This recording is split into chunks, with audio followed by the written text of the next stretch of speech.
9th standard lesson number 2 endogenetic movements. Today we are going to learn about endogenetic movements. The meaning of endogenetic means the movements occur in the interior or inside part of the earth. Various natural events occur on the earth from time to time. For example, snowfall, rainfall, storms, floods, etc. All these because of movements below the earth's surface. Natural events like volcanic eruptions and earthquakes occur. For the organisms living on the earth, these events are disasters, means natural calamities. There is a loss of property because of natural calamities. In this lesson, we will get introduce the endogenetic movements, means internal movements. Let's try this activity. Let's try this activity. Arrange your notebooks on each other with chalk, duster, sharpener, eraser, etc. on them. As shown in the figure, quickly take out a notebook without affecting the others. As shown, repeat the first step. Give a slight push to the structure and observe what happens. Geographical explanation. Earthquakes means troubling of earth and volcanoes occur because of the instability in the interior of the earth. This instability is created because of movements which occurring in the inside of the earth. Generally, the movements in the earth interior occur in the upper layer of the mantle. Tremendous energy also released by radioactive, means energy release materials in the mantle. These energy waves travel from one place to other place. Because of such a flow of energy, instability is caused in the mantle. These movements are classified on the basis of their velocity, means speed, direction and landforms which they produce.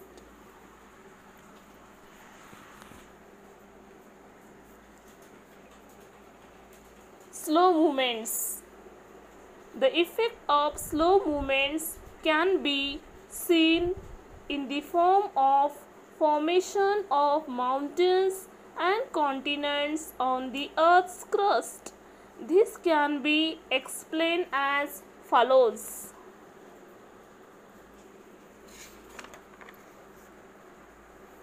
Let's try this activity. A. Mountain building movements orogenic. Take a 30 cm long paper strip. Place your hands on the both ends of the strip. Move both the hands towards each other, giving pressure on the strip. As you see, strips get fold. The strip was moved by placing hands on the both ends. Giving pressure on the center of the strip from both the ends is called compression.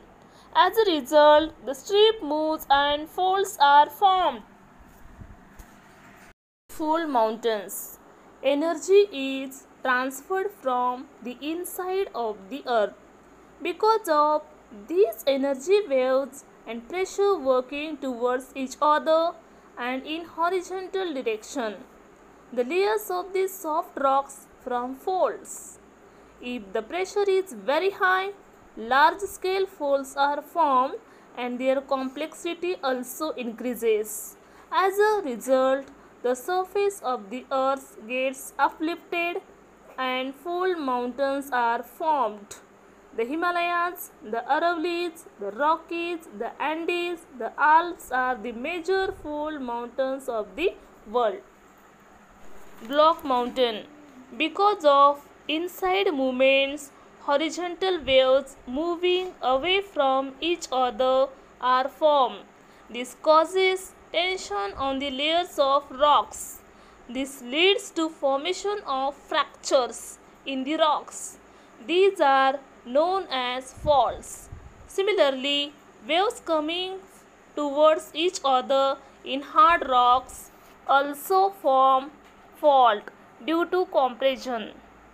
When a part of the earth crust is between two parallel faults is lifted, it looks like a block. See, such a landform is known as a block mountain. The hilltops of block mountains are flat. In the early stages, they do not have any peak. Their slopes are also having steep. For example, Black Forest Mountain in Europe, the Meghalaya Plateau of India has also been formed in similar way. Rift valleys.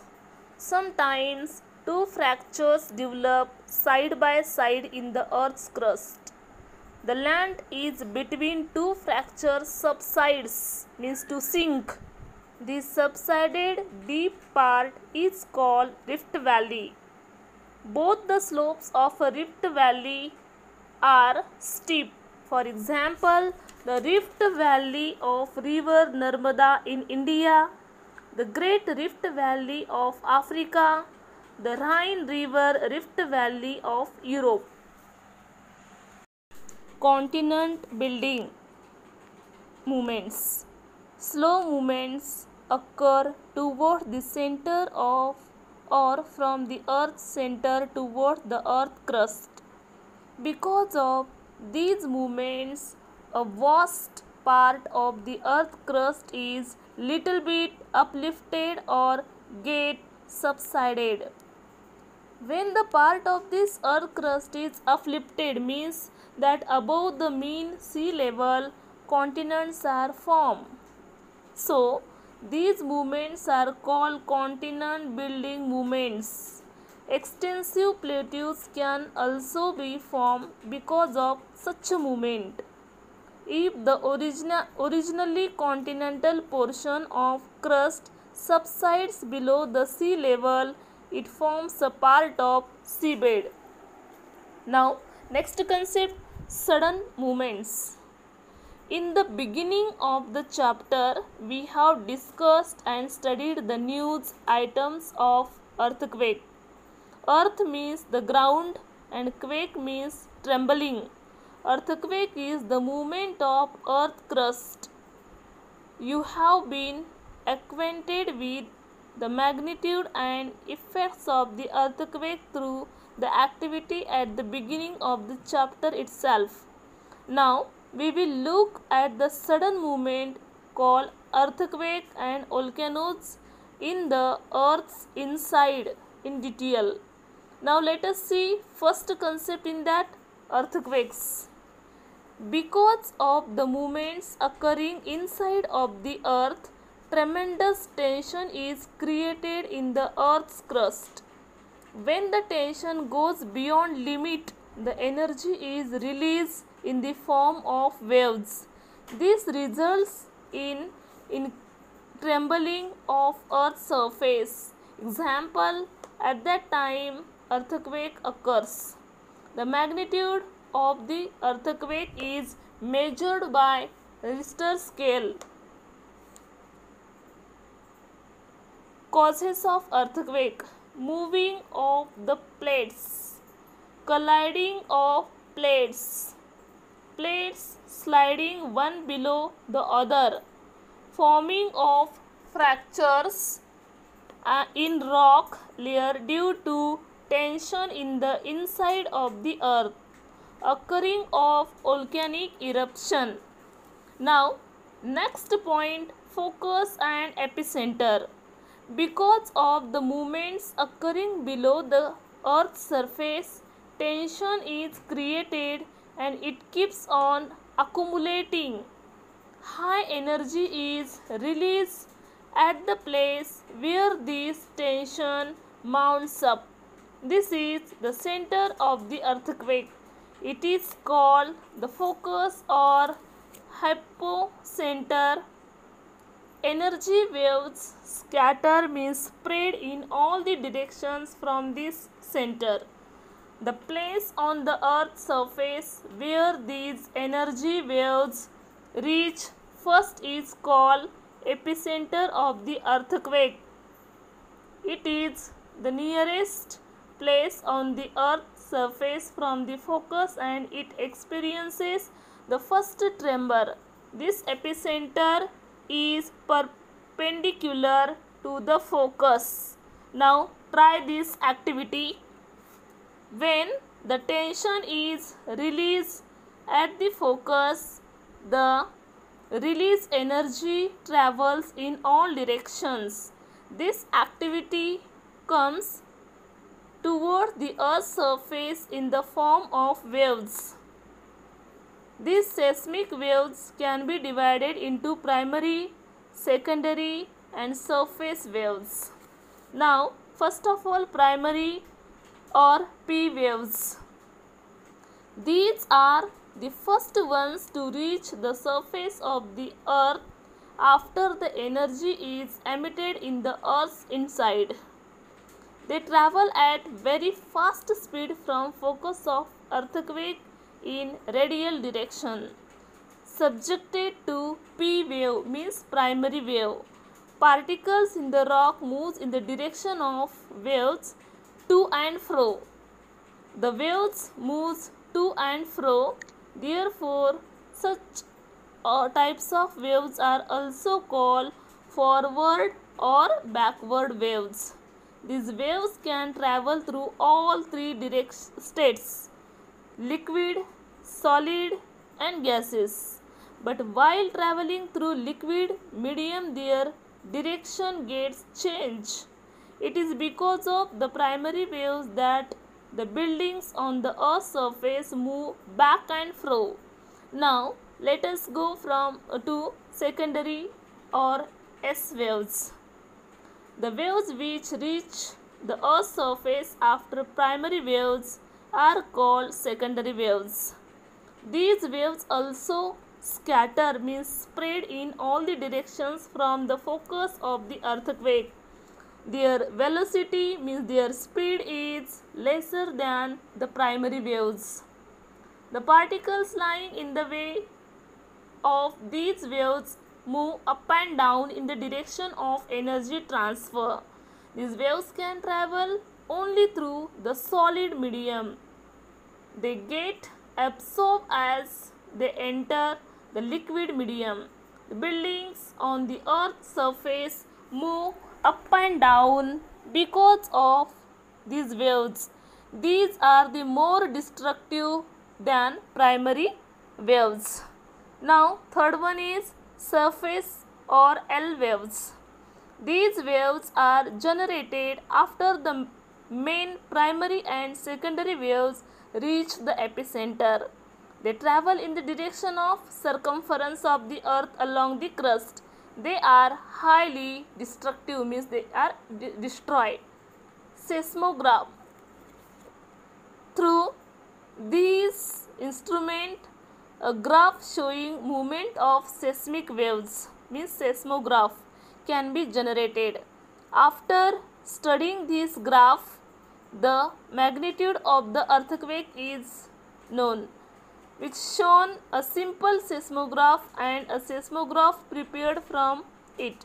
Now with the help of modern technology, advanced seismographs have been designed. With their help, even microseismic waves can also be measured. Try this activity. Hang a heavy bag or pouch on the hook of a spring balance as shown.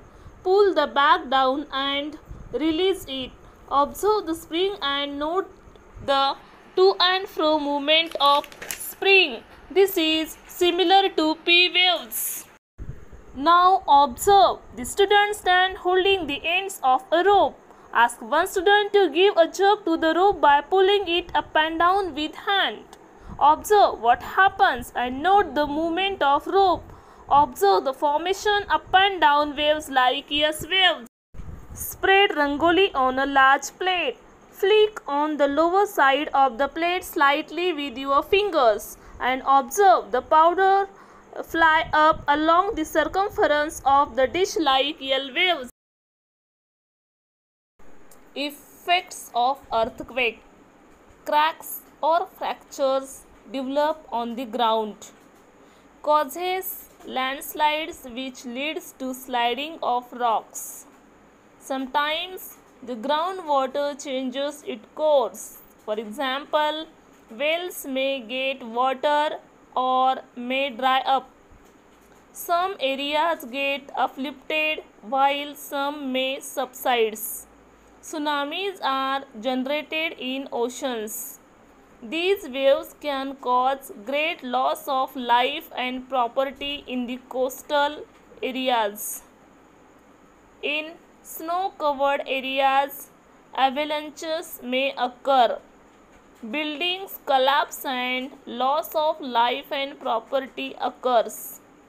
Transportation routes get disturbed. Communication system collapses. Now, next concept is volcanoes. Hot, solid, liquid and gaseous materials are thrown out from the mantle of the earth onto the surface of the earth. So this process is called volcanic eruption. During this process, ash, water, vapor, various types of poisons and inflammable gases, hot molten magma, all these are thrown out. When the molten magma comes out on the surface, it is called lava. On the basis of this type eruption, volcanoes can be divided into two types. Number one is central type, other words we can say conical volcano.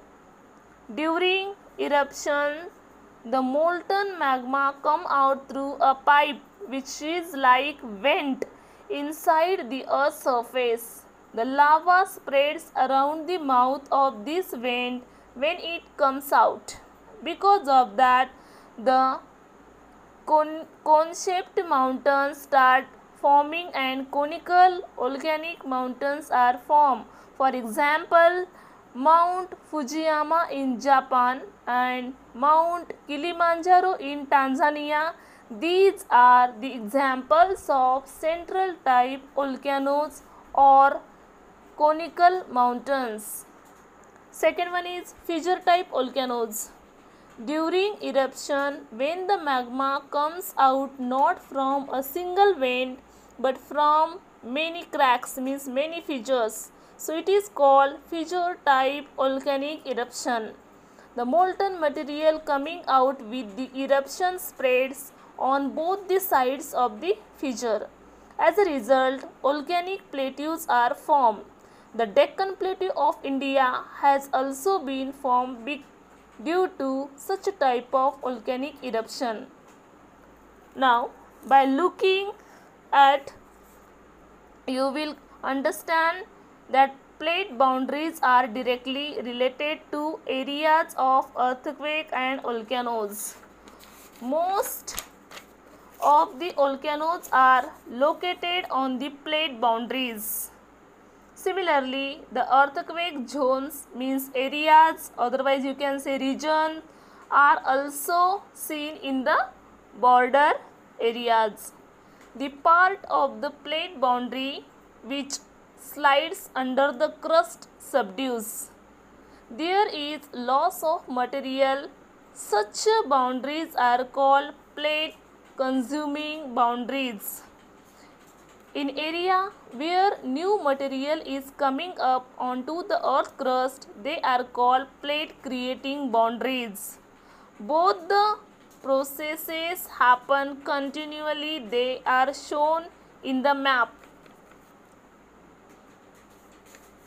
Effects of volcanoes. Number 1, loss of life and property. 2, sometimes tsunamis get generated due to volcanic eruptions occurring below the ocean floors. 3, Dust, smoke, ash, gases, water, vapor, all these remain in the atmosphere for a long time. This may create imbalance in the environment. 4. Land may become fertile, means can become good type of crops because of volcanic ash. 5. Many minerals are found near the earth's surface because of lava. 6. New land is formed due to volcanic eruption, or at times an island may even disappear. 7th. Lakes are formed at the mouth of the craters of dead volcanoes when rainwater accumulates in them.